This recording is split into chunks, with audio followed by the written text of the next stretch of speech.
Hi friends! Thanks for tuning in. If you like this video, please give it a like, comment below, and take a moment to subscribe to our channel. As the journey begins along Boulevard de Mille Îles in Laval, Quebec, the scenic Rivière de Mille Îles comes into view. This 42-kilometer river flows along Laval's northern edge, separating Île-Jouissou from the mainland. Its gentle current and numerous small islands make it a picturesque natural boundary. Laval itself is named after François de Laval, the first Roman Catholic bishop of Quebec and former seigneur of Île-Jouissou. Over time, Laval has transformed from a summer retreat for Montreal residents into a vibrant suburban city with a strong industrial base.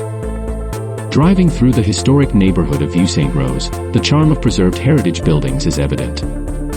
Once a favored vacation spot for the bourgeoisie, this area now offers a self-guided heritage tour, showcasing its rich history and cultural significance.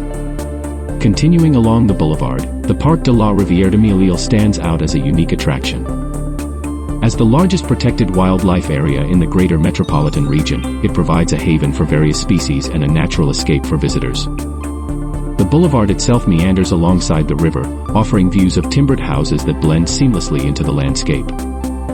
This route not only provides a scenic drive but also a glimpse into the harmonious coexistence of Laval's natural beauty and its historical roots.